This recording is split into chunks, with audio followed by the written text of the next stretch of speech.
उत्तर प्रदेश में त्रिस्तरीय पंचायत चुनाव की तैयारियों ने एक बार फिर से जोर पकड़ लिया है। ब्लॉक की जनसंख्या के हिसाब से आरक्षण की प्रक्रिया शुरू हो चुकी है। यूपी पंचायत चुनाव में आरक्षण का फार्मूला तय हो चुका है। इसके लिए निदेशालय ने हर ब्लॉक से रिपोर्ट भी मांग ली है। जी हां, निदेशालय के रिपोर्ट मांगते ही तैयारियों ने एक बार पुनः जोर पकड़ लिया है। उत्तर प्रदेश में पंचायत चुनाव की तैयारियां शुरू हो चुकी हैं। आरक्षण को तय करने के लिए निदेशालय ने जनसंख्या के आंकड़ों को मांग लिया है। जनसंख्या के आंकड़ों के हिसाब से ही इस बार आपके गांव की सीटों का आरक्षण किया जाएगा। आरक्षण की प्रक्रिया को लेकर के कई दिनों से असमंजस की स्थिति बनी हुई है, लेकिन अभी तक स्पष्ट रूप से आरक्षण की प्रक्रिया प्रारंभ नहीं हो पाई है। इस बार यूपी पंचायत चुनाव में जो भी सीटें हैं जो पिछली बार आरक्षित थी, वह इस बार दूसरे वर्ग के लिए बदलकर नए आरक्षण की प्रक्रिया के अधीन आ जाएंगी। इस बार जनसंख्या के हिसाब से ही आरक्षण की प्रक्रिया शुरू होगी। जैसा कि पिछली बार भी जनसंख्या के हिसाब से ही आरक्षण की प्रक्रिया को अपनाया गया था।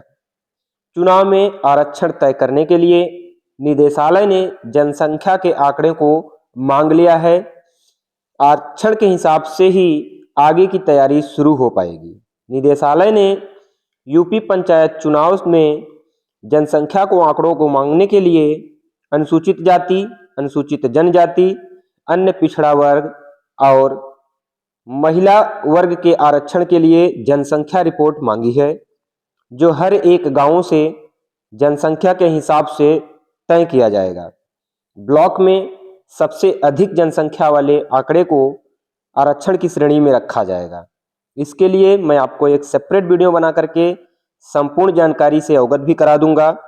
अभी के लिए आपको बता दूं कि जो जनसंख्या मांगी गई है वह अनुसूचित जाति, अनुसूचित जनजाति, अन्य पिछड़ा वर्ग की जनसंख्या मांगी गई है, क्योंकि उनकी जनसंख्या के हिसाब से ही सीटों का आरक्षण होगा।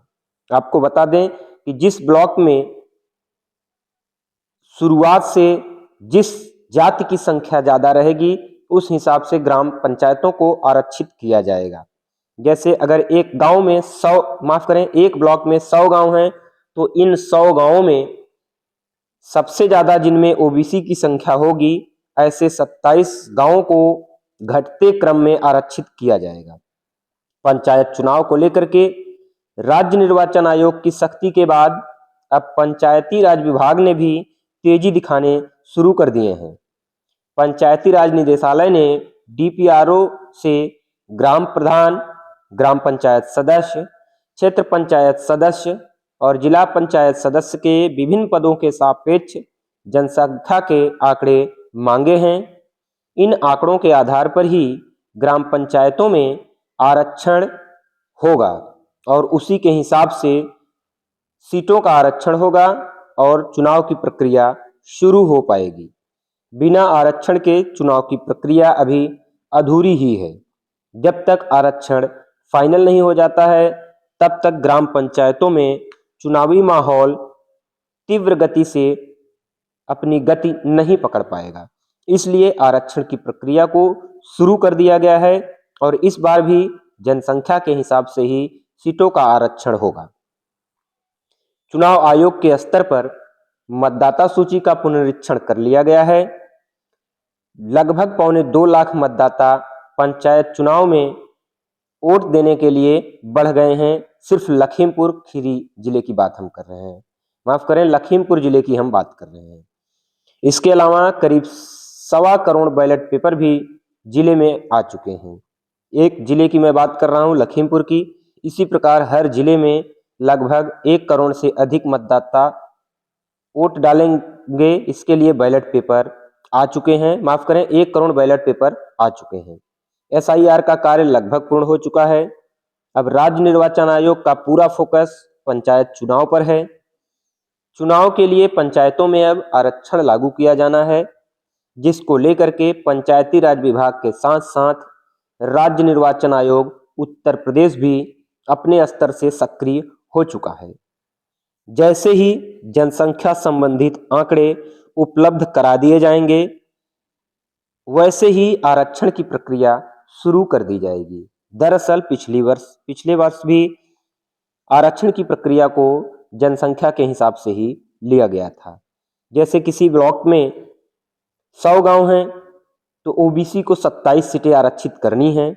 इनमें महिलाओं का भी आरक्षण रहेगा 33%। तो जनसंख्या जिस गांव में ओबीसी की सबसे ज़्यादा होगी, उसी क्रम में आरक्षण किया जाएगा। अगर 100 गांवों में 27 गांव ऐसे हैं जहां ओबीसी की संख्या सबसे ज़्यादा है, तो उन गांवों को अन्य पिछड़ा वर्ग के लिए आरक्षित किया जाएगा। अगर खीरी जिले की बात करें तो बिजुआ ब्लॉक में जिला पंचायत सदस्य सीटों पर परिसीमन किया गया है।